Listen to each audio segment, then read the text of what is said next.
बड़ी खबर आ रही है। योगी कैबिनेट में 24 प्रस्तावों पर लगी है मुहर। 60 साल से ऊपर की बुजुर्ग महिलाओं के लिए फ्री बस यात्रा। लोकमाता अहिल्याबाई मातृशक्ति योजना को भी मंजूरी मिली है। 250 इलेक्ट्रिक बसों की होगी खरीद। बड़ी खबर इस वक्त हम आपको दे रहे हैं। बुजुर्ग महिलाओं के लिए फ्री में बस सेवा रखेगी, जो कि 60 साल से उम्र की जितनी भी बुजुर्ग महिलाएं हैं उनके लिए फ्री बस यात्रा। लोकमाता अहिल्याबाई मातृशक्ति योजना को भी मंजूरी दी गई। 250 इलेक्ट्रिक बसों की होगी खरीद। बड़ी खबर इस वक्त हम आपको दे रहे हैं। 24 ऐसे प्रस्ताव हैं जिनको कैबिनेट ने मुहर लगाई है। तो कई बड़े फैसले कैबिनेट की ओर से लिए गए हैं। योगी कैबिनेट में 24 प्रपोजल एक्सेप्ट किए गए। 24 ऐसे प्रस्ताव हैं जिन पर मुहर लगी है। 60 साल से ऊपर की जितनी भी बुजुर्ग महिलाएं हैं उनके लिए फ्री में बस यात्रा दी जाएगी। लोकमाता अहिल्याबाई मातृशक्ति योजना को भी मंजूरी मिली है। 250 इलेक्ट्रिक बसों की खरीद की जाएगी। इसको भी प्रस्ताव को मंजूरी कैबिनेट में मिली है। संकेत मिश्रा फोनलाइन पर जुड़ चुके हैं ज्यादा जानकारी के लिए हमारे सहयोगी। संकेत, और कौन कौन से बड़े प्रस्ताव हैं जिनको कैबिनेट ने मुहर लगा दी है? बिल्कुल, देखिए, उत्तर प्रदेश की आज कैबिनेट की बैठक हुई और कैबिनेट की बैठक में 24 प्रस्तावों पर मुहर लगी है। और जो सबसे महत्वपूर्ण प्रस्ताव है उसमें एक तो रक्षाबंधन में महिलाओं को मुफ्त यात्रा और उनके सहयोगियों में मुफ्त से एक सहयोगी को मुफ्त यात्रा का प्रस्ताव है। वहीं जो दूसरा प्रस्ताव है वो बुजुर्ग जो 60 साल से अधिक उम्र की जो महिलाएं हैं उनको आजीवन बस यात्रा, मुफ्त बस यात्रा की सौगात आज की कैबिनेट की बैठक में मिली है। वहीं गंगा एक्सप्रेसवे है उसे हरिद्वार तक उसका विस्तार किया जा रहा है, यानी कि जिससे रास्ता सुगम हो सके हरिद्वार तक, यानी कि 100 किलोमीटर का एक्सप्रेसवे और बढ़ाया जाएगा, यानी कि गंगा एक्सप्रेसवे के विस्तार को मंजूरी आज मिल गई है। वहीं दूसरी तरफ जो MBBS के छात्र हैं उनको जो भत्ता मिलता था वो 12,000 मिलता था, अब वो 15,000 रुपए कर दिया गया है, यानी कि एक बड़ी सौगात योगी सरकार की तरफ से दी गई है। मुख्यमंत्री योगी आदित्यनाथ की इस कैबिनेट की बैठक में जो भारतीय जनता पार्टी का लोक कल्याण संकल्प पत्र है उसे पूरा करने के लिए तमाम प्रस्तावों पर मंजूरी दी गई है। 24 प्रस्ताव आज पास हुए हैं। ठीक है, बहुत शुक्रिया विस्तार से जानकारी देने के लिए आपका संकेत मिश्रा।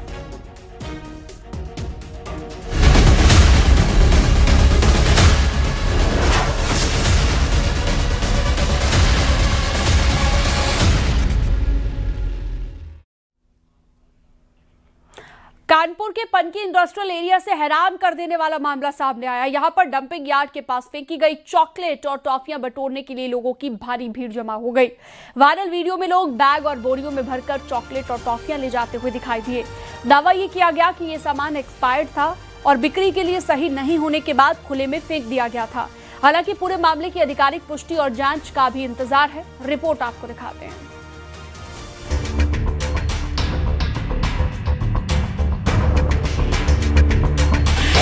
कचरे में चॉकलेट की लूट।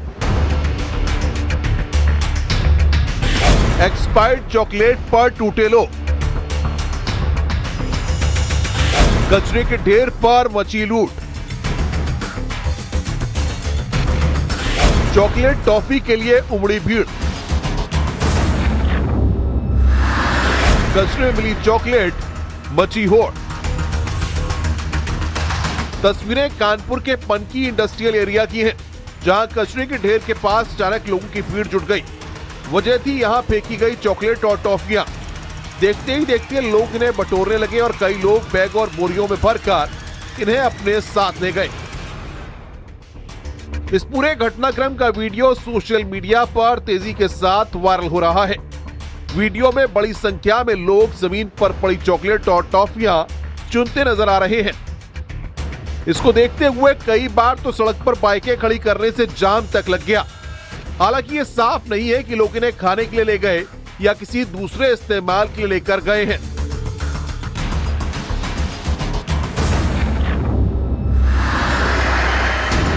दावा किया जा रहा है कि एक फैक्ट्री मालिक ने कथित तौर पर ऐसी चॉकलेट और टॉफियां डंपिंग साइट के पास फेंकी थी जो एक्सपायर्ड हो चुकी थी या बिक्री के लिए इस्तेमाल में नहीं लाई गई थी।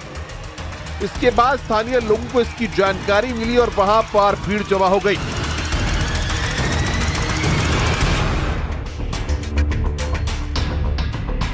सबसे बड़ा सवाल खाद्य सुरक्षा को लेकर है। अगर ये सामान वाकई एक्सपायर्ड था तो इसके सेवन से स्वास्थ्य को नुकसान पहुंच सकता है। ऐसे में खराब या बिक्री के लिए इस्तेमाल में नहीं लाई जाने वाली खाद्य सामग्री को खुले में फेंके जाने को लेकर भी सवाल खड़े हो रहे हैं। कानपुर के पनकी इंडस्ट्रियल एरिया में चॉकलेट और टॉफियां बटोरते लोगों का ये वीडियो कई सवाल खड़े कर रहा है। क्या वाकई ये सामान एक्सपायर्ड था? इसे खुले में किसने फेंका? और क्या संबंधित विभाग ने मामले का संज्ञान लिया है? इन सभी सवालों के जवाब प्रशासनिक जांच के बाद ही साफ हो पाएंगे।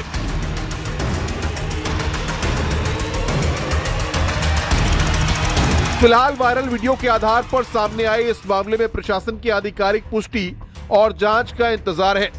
अगर एक्सपायर्ड खाद्य सामग्री खुले में फेंके जाने की बात सही साबित होती है तो ये खाद्य सुरक्षा और लोगों की सेहत से जुड़ा मामला गंभीर हो सकता है। फिलहाल सवाल यही है कि आखिर एक्सपायर्ड चॉकलेट और टॉफियां खुले में कैसे पहुंची और इन्हें बटोर कर ले जाने और लोगों की सेहत को लेकर क्या कार्रवाई होगी।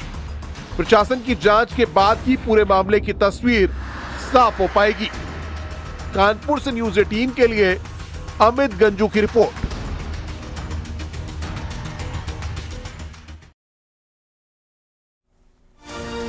सोशल मीडिया पर वायरल होने की चाहत लोगों को किस हद तक ले जा सकती है, इसका अनोखा उदाहरण ग्वालियर में देखने को मिला। यहां पर एक युवक ने रील बनाने और फॉलोअर्स बढ़ाने के चक्कर में अपनी ही कार को किसिंग कार बना दिया। कार की पूरी बॉडी पर लाल लिपस्टिक से करीब 3400 किसिंग के निशान बनाए गए थे। रोड पर दौड़ती हुई ऐसी कार देखकर हर कोई हैरान रह गया। लेकिन ये जो अनोखा शौक था युवक को महंगा पड़ गया। कैसे, आपको रिपोर्ट के जरिए दिखाते हैं। ग्वालियर में इन दिनों एक कार की चर्चा किसी मॉडल, कीमत या उसकी रफ्तार को लेकर नहीं, बल्कि उसके बेहद अजीबोगरीब लुक की वजह से हो रही है। सड़क पर निकली इस कार को देखकर लोगों की नजरें ठहर गईं। कार की पूरी बॉडी पर जगह जगह लिपस्टिक से बने होठों के निशान थे। दावा है कि कार पर ऐसे करीब 3400 किस के निशान बनाए गए थे। ग्वालियर में प्यार का ऐसा एक्सप्रेशन सामने आया है जिसे देखकर आप भी कहेंगे ये प्यार है या वायरल होने का जुनून। एक कार और उस पर बने हैं 3400 किसिंग निशान। बताया जा रहा है कि गर्लफ्रेंड ने अपने बॉयफ्रेंड की कार पर करीब 3 घंटे 30 मिनट में 3400 किसिंग मार्क्स बनाए, यानी प्यार जताने का ऐसा अंदाज जिसमें कार बन गई लव का कैनवास। आज के सोशल मीडिया दौर में हर कोई चाहता है कि उसकी तस्वीर सबसे अलग दिखे, लोग उसे रुक कर देखें, लाइक करें और शेयर करें। और इसी वायरल होने की चाहत में कई बार लोग कुछ भी कर गुजरने को तैयार हो जाते हैं। लेकिन इस कार की कहानी सिर्फ सोशल मीडिया तक ही नहीं रुकी। जब ये कार सड़क पर पहुंची तो गोला का मंदिर ट्रैफिक थाना पुलिस की नजर इस पर पड़ गई। पुलिस ने कार को रोका और यातायात नियमों के उल्लंघन पर कार्रवाई की। नतीजा सामने था, प्यार के 3400 निशान और पुलिस का 5500 रुपए का चालान। रील तेजी से वायरल हो गई और एक ही दिन में करीब 55 लाख व्यूज पहुंच गए। इसके बाद युवक यातायात पुलिस की नजर में आ गया। पुलिस ने वीडियो के आधार पर कार की पहचान शुरू की और उसे थाटीपुर इलाके से बरामद कर लिया गया। ग्वालियर से सुशील कौशिक के साथ न्यूज़ 18 के लिए ब्यूरो रिपोर्ट।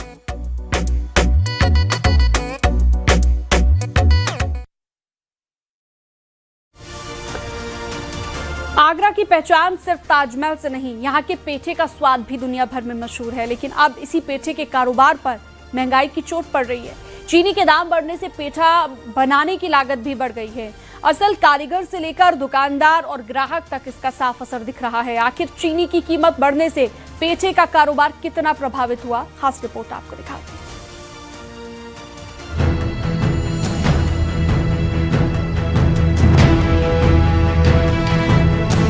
ताज की नगरी आगरा, जहां आने वाला पर्यटक ताजमहल की तस्वीर के साथ पेठे का स्वाद भी अपने साथ लेकर जाता है। लेकिन अब इस मीठे कारोबार में महंगाई ने कड़वाहट खोल दी है। पेठा बनाने के लिए सबसे जरूरी चीजों में शामिल चीनी के दाम बढ़ने से लागत का पूरा गणित बिगड़ गया है। कच्चा माल महंगा हुआ तो असर सीधे पेठे की कीमत और कारोबार पर पड़ने लगा है।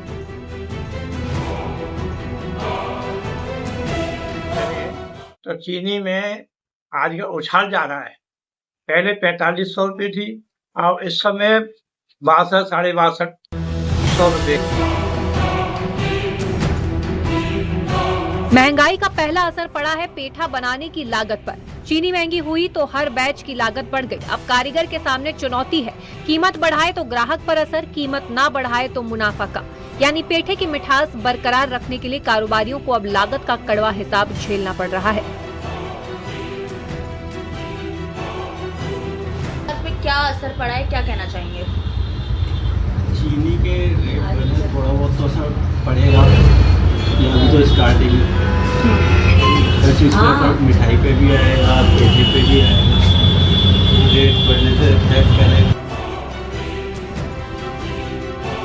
लेकिन सवाल सिर्फ लागत का नहीं है, सवाल है कि इस बढ़ी हुई लागत का बोझ आखिर कौन उठाएगा। पेठा दुकानदारों के सामने भी यही मुश्किल है। खरीद महंगी हुई है, लेकिन ग्राहक को अचानक बढ़ी कीमत बताना आसान नहीं, क्योंकि बाजार में ग्राहक कीमत को लेकर पहले ही सतर्क है। नहीं ले रहा पेठा, महंगा लग रहा, तो समझाना पड़ रहा, चीनी महंगी हुई है, इतनी महंगी हुई है, लेकिन वो मानता नहीं है अपनी बात को।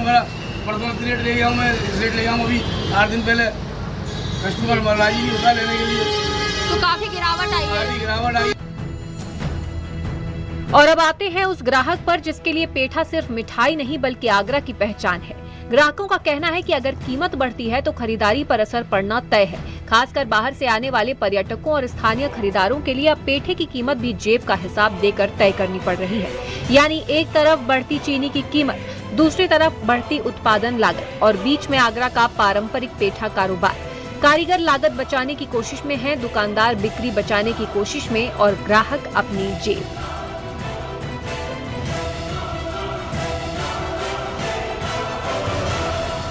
आगरा में सिर्फ ताजमहल ही नहीं, यहाँ का पेठा भी दुनिया भर में मशहूर है, लेकिन अब इस मिठाई की मिठास को महंगाई की मार झेलनी पड़ रही है। चीनी के रेट बढ़े तो पेठा कारोबारियों की लागत बढ़ी, जिसका असर पेठे की कीमतों पर साफ नजर आ रहा है। शिवानी त्यागी, न्यूज़ 18 आगरा। चारधाम यात्रा में रफ्तार थमने के साथ ही श्रद्धालुओं की संख्या फिर से बढ़ने लगी है। बद्रीनाथ धाम में इस वर्ष यात्रा ने नया रिकॉर्ड बना दिया है। अब तक 16,60,000 से ज्यादा श्रद्धालु भगवान बद्री विशाल के दर्शन कर चुके हैं। प्रशासन को उम्मीद है कि पितृपक्ष और कार्तिक स्नान के दौरान यात्रा और गति पकड़ेगी। रिपोर्ट आपको दिखाते हैं।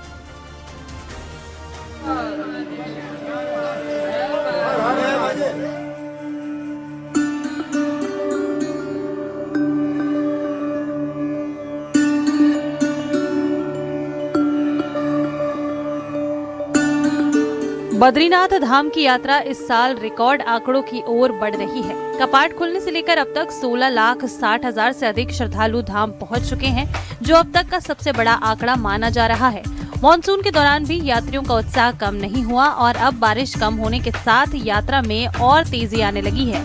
प्रशासन को उम्मीद है कि पितृपक्ष और कार्तिक स्नान के दौरान श्रद्धालुओं की संख्या में और बड़ा इजाफा होगा।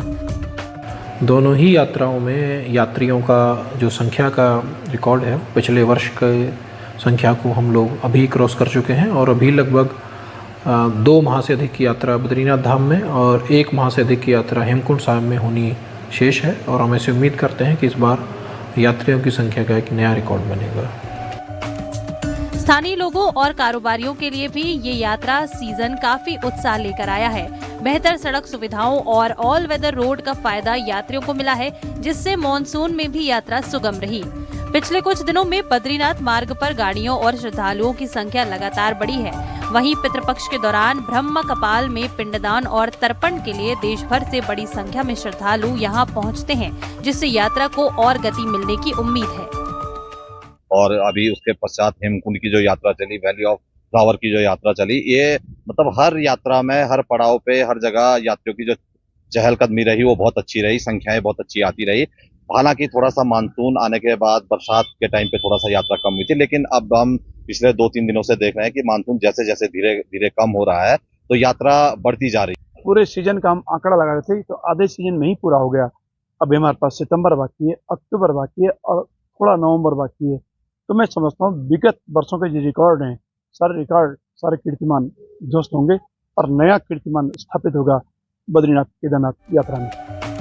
मॉनसून के बावजूद रिकॉर्ड श्रद्धालुओं का बद्रीनाथ धाम पहुंचना इस बात का संकेत है कि तीर्थ यात्रियों का विश्वास और सुविधाओं का विस्तार दोनों साथ साथ बढ़े हैं। अगर मौसम सामान्य रहा तो इस साल बद्रीनाथ यात्रा पुराने सभी रिकॉर्ड तोड़कर एक नया इतिहास रच सकती है। न्यूज़ 18 के लिए चमोली से नितिन सेमवाल की रिपोर्ट।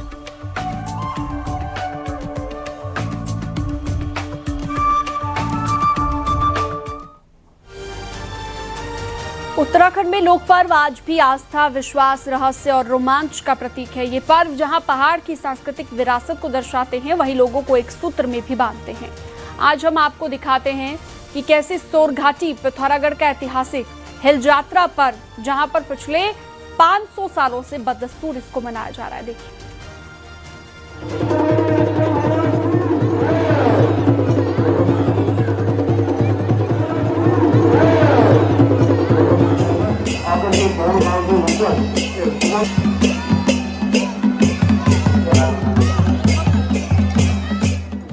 पहाड़ों में हिल यात्रा को कृषि पर्व के रूप में मनाने की परंपरा सदियों से चली आ रही है। सातु आठू से शुरू होने वाले कृषि पर्व का समापन में पिथौरागढ़ में हिल यात्रा के रूप में होता है। इस अनोखे पर्व में बैल, हिरन, लखिया भूत जैसे दर्जनों पात्र मुखौटों के साथ मैदान में उतरकर देखने वालों को रोमांचित कर देते हैं। हिल यात्रा सोर, अस्कोट और सीरा परगना में ही मनाई जाती है, लेकिन सबसे अधिक ख्याति बटोरी है कुमोड़ की हिल यात्रा ने। कुमोड़ की हिल यात्रा के बारे में कहा जाता है कि 4 मेहर भाइयों की वीरता से खुश होकर नेपाल नरेश ने मुखौटों के साथ हिल यात्रा पर्व को भेंट किया था। तभी से यहाँ ये पर्व हर साल मनाया जाने लगा है। एक ऐतिहासिक मेला है। भारत और नेपाल के सांस्कृतिक संबंधों को ये मेला प्रदर्शित करता है और हमारे पूर्वजों की वीरता के स्वरूप नेपाल के राजा के द्वारा ये मेला नेपाल में आयोजित होता था और लखिया भूत का मुखौटा हमारे पूर्वजों को नेपाल के राजा ने सप्रेम उनकी वीरता को देखते हुए भेंट किया। ये गण का पात्र मैं पिछले कई वर्षों से खेल रहा हूँ और इसका पात्र करने में मुझे बहुत ही गर्व और सौभाग्य की बात है। और जब भी मैं ये वेशभूषा पहन के मैदान में पहुँचता हूँ तो मुझे अलग ही एक अनुभूति होती है। हिल यात्रा पर्व का आगाज भले ही मेहरों की बहादुरी से हुआ हो, लेकिन अब इसे कृषि पर्व के रूप में भी मनाया जाने लगा है। हिल यात्रा में बैल, हिरन, चित्तल और धान रोपती महिलाएं यहाँ के कृषि जीवन के साथ ही पशु प्रेम को भी दर्शाती है। समय के साथ आज इस पर्व की लोकप्रियता इस कदर बढ़ गई है कि हजारों की तादाद में लोग यहाँ देखने आते हैं। और इस पर्व को लेके एक जोश और खरोश और आस्था हमारे लोगों पे इतनी होती है कि जो प्रदेश में है, विदेश में है, वो विशेष रूप से छुट्टी लेके परिवार के साथ आते हैं और इस मेले के मंचन को देखते हैं, लखिया बाबा का आशीर्वाद ग्रहण करते हैं। पिछले 5 सालों से लगातार आ रही हूँ, कहीं भी होती हूँ, किसी भी क्लास में हूँ, हमेशा देखने आती हूँ और ये जान के अच्छा लगता है कि लोग अभी भी अपनी संस्कृति और अपने कल्चर से जुड़े हुए हैं। लोग अभी भी दूर दूर से देखने आ रहे हैं कि उनका कल्चर क्या है, उनकी हिस्ट्री क्या है, और ताकि वो दूसरों को भी बता पा रहे कि उनका हिस्ट्री और कल्चर क्या है यहाँ पे देख के। घंटों तक चलने वाले हिल यात्रा पर्व का समापन उस लखिया भूत के आगमन के साथ होता है जिसे भगवान शिव का गढ़ माना जाता है। लखिया भूत अपनी डरावनी आकृति के बावजूद हिल यात्रा का सबसे बड़ा आकर्षण है, जो लोगों को सुख समृद्धि और खुशहाली का आशीर्वाद देने के साथ अगले साल आने का वादा कर चला जाता है। न्यूज़ 18 के लिए पिथौरागढ़ से विजय वर्धन उप्रेती की रिपोर्ट।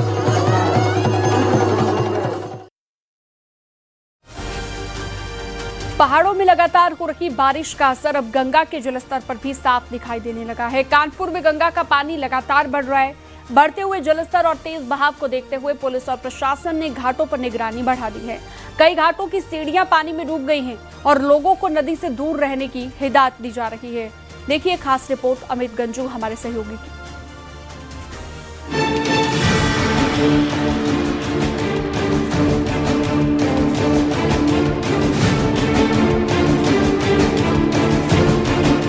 कानपुर में गंगा का बढ़ता जलस्तर अब लोगों के लिए चिंता का सबब बनता जा रहा है। पहाड़ों में लगातार हो रही बारिश के चलते नदी का बहाव तेज है।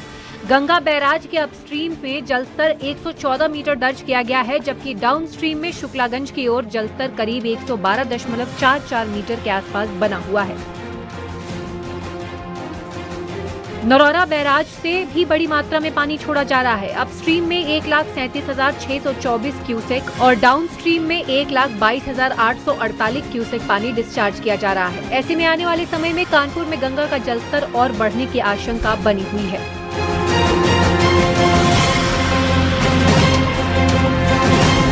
जलस्तर बढ़ने के बाद कानपुर के कई घाटों की सीढ़ियां पानी में डूब गई हैं। परमट घाट पर सीढ़ियों की ओर जाने वाले रास्ते में बैरिकेडिंग कर दी गई है।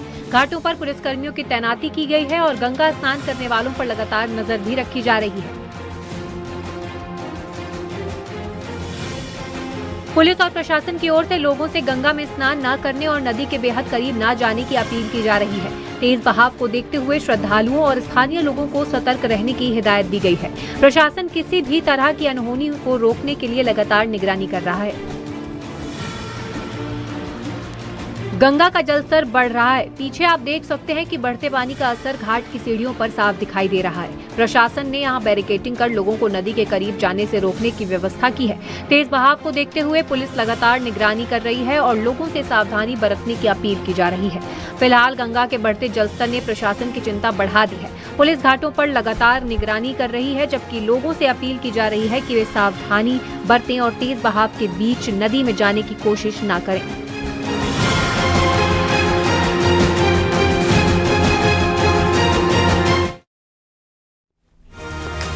और इसी बीच एक बड़ी खबर, योगी सरकार का बड़ा फैसला, हरिद्वार तक विस्तारित होगा गंगा एक्सप्रेसवे। 10,761 करोड़ रुपए की लागत से तैयार किया जाएगा और इसका विस्तार किया जाएगा। बिजनौर से हरिद्वार की कनेक्टिविटी बहुत आसान हो जाएगी। इसके जरिए 2 कुंभ नगरियों प्रयागराज और हरिद्वार के बीच तेज और नियंत्रित एक्सप्रेसवे का कनेक्शन बन जाएगा। ये बड़ी खबर इस वक्त। संकेत मिश्रा हमारे सहयोगी जुड़ चुके हैं फोन लाइन पर ज्यादा जानकारी के साथ। संकेत, वाकई इसे एक बड़ा फैसला कह सकते हैं 2 कुंभ नगरियों को आपस में कनेक्टिविटी बेहतर करने का?